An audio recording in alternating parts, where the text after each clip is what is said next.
With a fresh season underway, this video gives you a ranking of the 10 best NBA shooting guards. Devin Booker's poised to lead Phoenix back to the playoffs and solidify himself as a top 10 player.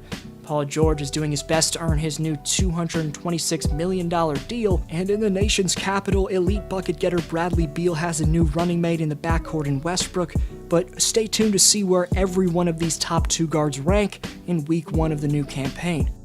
Welcome back to D-Flow Hoops. If you're new here and a basketball fan interested in NBA rankings, predictions, and stories, you're in the right place. Welcome aboard, so feel free to subscribe and click the bell so you get notified every time I post content. That's at least twice a week. Number 10, Shai Gilgeous-Alexander. With Chris Paul, Danilo Gallinari, Dennis Schroeder, and Steven Adams all moving on to other teams, the Thunder are officially committed to the future. They've given their young phenom at the 2 guard the keys to the franchise. Gilgeous-Alexander will have the opportunity to be OKC's #1 scoring option, which will be a unique challenge for the man early in his career, and that should help the 22-year-old's development into an all-star caliber talent. The Canadian's now in his 3rd pro campaign, but he was one of last year's most improved players, and he's already proven to be a valuable presence on both ends of the court. In 2019-20, Shai nearly doubled his points per game from his rookie total, and has averaged over a steal per game in his first 2 seasons. He's extremely polished for a young player, and has an intimidating combination of craftiness and wingspan. Number 9, Caris LeVert. LeVert's multifaceted talent on the wing off the bench for Brooklyn could be the X factor that pushes them over the edge in the East this year. He's a player who's continued to improve year after year, as in his 4th season with the Nets, LeVert averaged around 19 points and 5 assists, which helped them secure the 7th seed in the East.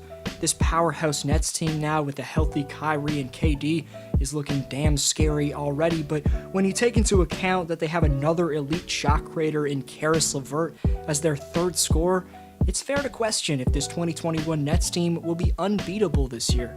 Number 8, Zach LaVine. The roster surrounding him in Chi-Town is filled with players who are still looking for breakout seasons. However, amidst his teammates struggling, LaVine's efficiency in scoring has reached an elite level. One thing that's always been completely overlooked about LaVine's game, probably because he's a 2-time slam dunk contest champ, is how good of a 3-point shooter he is. His 6 seasons with the Wolves and Bulls has seen Zach make a blistering 37.5% of his 3-point shots. Keep in mind, he takes a lot of attempts per game from out there. But LaVine has to improve on the defensive end, but he's a 3-level scorer offensively and deserves to be in a winning situation, without a doubt a top 8 player at his position. Number 7, Jaylen Brown. JB's a strong, impactful defender who can both lock up players in one-on-one scenarios and rotate to the ball on the perimeter. What people have drastically overlooked about Jaylen is his production and efficiency in 2020's conference finals. He put up 23, 7, and 3 with 1.5 steals in the Celtics' 6-game series loss to Miami. However, in Boston's previous series, their 7-game battle with the Raptors, Brown shot just 25% from deep while attempting 8 threes per game. But in the conference finals, Brown made 52.5% of his 3-pointers. He's inconsistent with his shooting at times, but Brown's a locomotive in the open court and has exceptional dribbling ability for his size. At 6'8", 220 pounds of pure muscle, he significantly vamped his numbers across the board in his 4th pro campaign and showed up when he needed to in the playoffs, so I'm really hyped to see if he can take the next step in 2021. Number 6, CJ McCollum.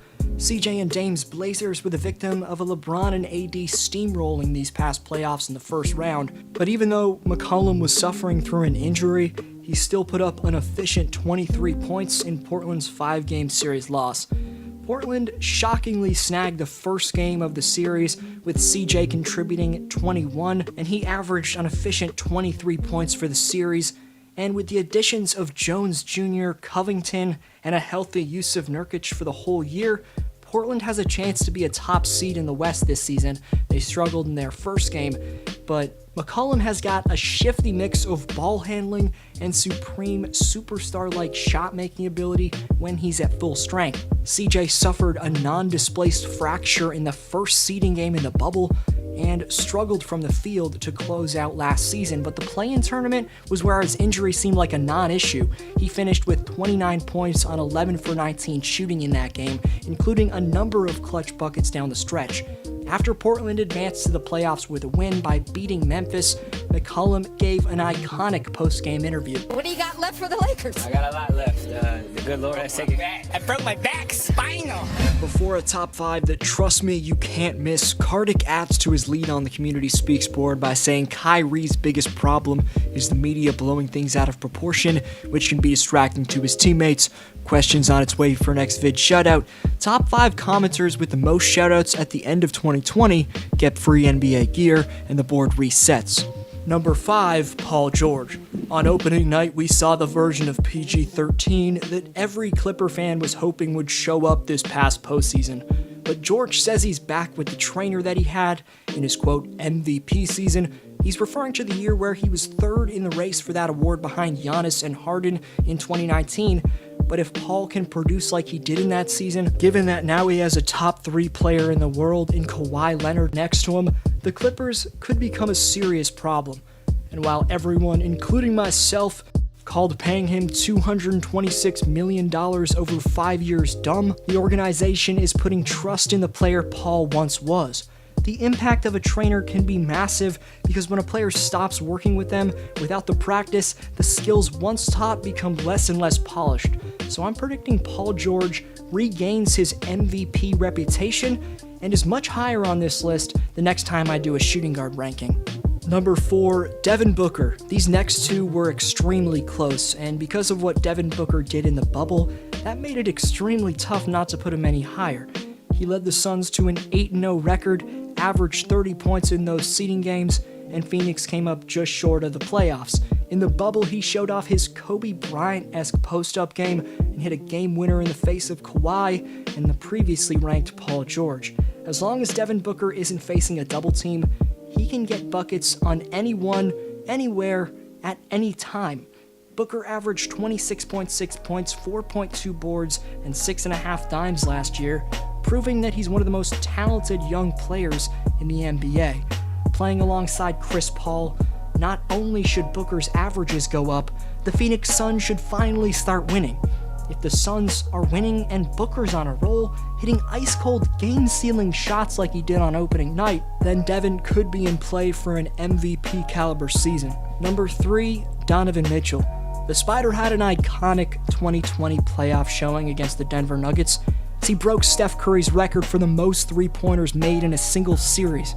For a player that's known as a slasher, Mitchell displayed that he's an explosive 3-level scorer throughout that entire playoffs.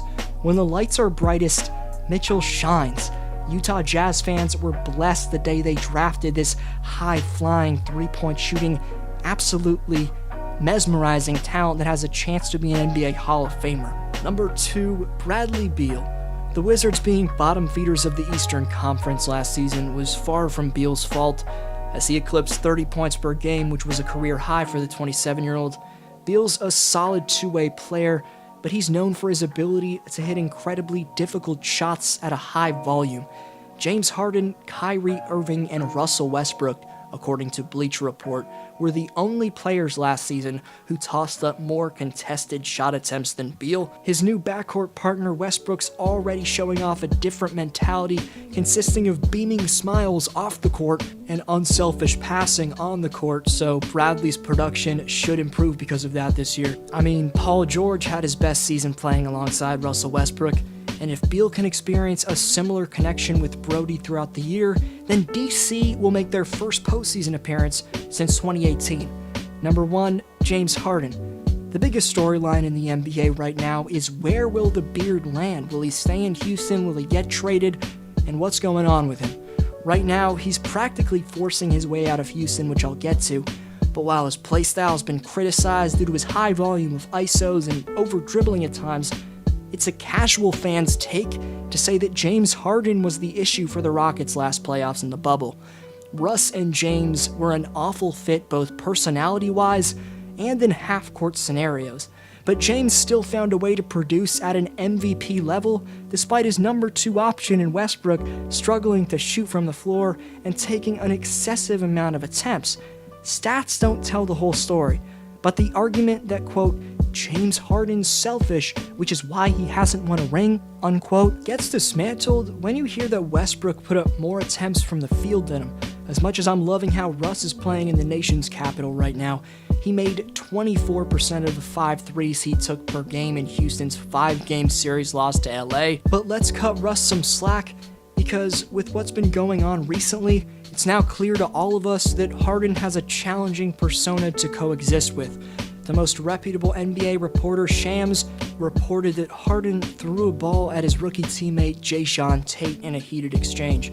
He's requested a trade several times, showed up late to training camp, and answers like these make it difficult to see Harden in rocket threads throughout the entirety of this season. About a week, do you feel any better about this situation now than you did before you arrived? Next question. As it stands though, he's still the greatest scorer on the planet, and I think in the right situation is capable of winning a championship as the number 1 option. But either let me know your thoughts on the Harden situation, or name your favorite shooting guard and why down below for a chance at the shoutout in my next upload.